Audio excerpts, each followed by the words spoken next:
ప్రభుత్వ విధానాలు, సంక్షేమ పథకాలు ప్రజల్లోకి తీసుకెళ్లడంలో అధికారుల నిర్లక్ష్యంపై సీఎం రేవంత్ రెడ్డి సీరియస్ అయ్యారు. పదే పదే అధికారుల పనితీరులో మార్పు రావాలని సీఎం హెచ్చరించినా కొంతమంది అధికారుల్లో మార్పు రావడం లేదు. ఈ మధ్యకాలంలో ఆయా శాఖల పనితీరుపై సమీక్ష నిర్వహించారు. ఇక నుంచి ఎవరు నిర్లక్ష్యం వహించినట్లు తేలినా చర్యలు తీసుకునేందుకు సిద్ధమవుతుంది ప్రభుత్వం.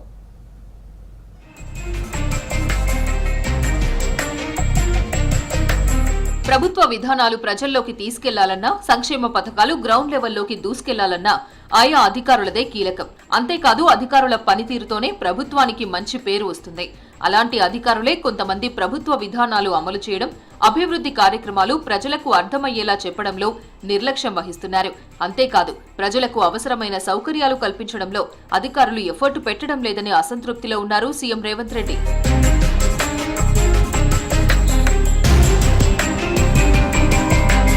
కాంగ్రెస్ అధికారంలోకి వచ్చినప్పటి నుంచి కొంతమంది అధికారులు తీరు మార్చుకోవాలని, గ్రౌండ్ లెవెల్లో పర్యవేక్షణ చేయాలని సీఎం చెప్పినా వారిలో మార్పు రాకపోవడంతో రోజువారీ పనితీరుపై ప్రత్యేక రిపోర్ట్ ఇచ్చేలా నిబంధన పెట్టింది ప్రభుత్వం. ఆ తర్వాత జిల్లా స్థాయిలో కొంతమంది అధికారుల్లో మార్పు వచ్చినా ఇంకొంతమందిలో అది కనిపించడం లేదనే అభిప్రాయాలు ఉన్నాయి.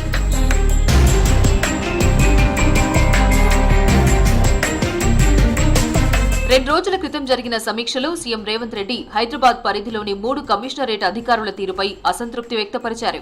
వర్షాకాలాన్ని దృష్టిలో పెట్టుకుని ఆయా శాఖల అధికారులు సమన్వయంతో ముందుకు వెళ్లాలని, రోడ్లపై నీళ్లు నిలవకుండా, ట్రాఫిక్ జామ్ కాకుండా జాగ్రత్తలు తీసుకోవాలని చెప్పినా అధికారుల తీరులో మార్పు రాలేదని సీరియస్ అయ్యారు సీఎం. అంతేకాదు 99 రోజుల యాక్షన్ ప్లాన్ లో భాగంగా కొంతమంది అధికారులు నిర్లక్ష్యం వహించినట్లు సీఎం దృష్టికి వచ్చినట్లు సమాచారం. అలాంటి అధికారుల పనితీరుపై ఇక నుంచి సీఎంఓ నుంచే ప్రత్యేక ఫోకస్ పెట్టింది.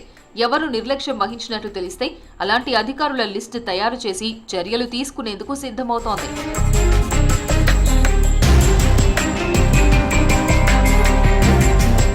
ఒక పక్క జిల్లాల వారీగా ఇప్పటికే సీఎస్ రోజువారీ రిపోర్ట్ తీసుకుంటున్నారు.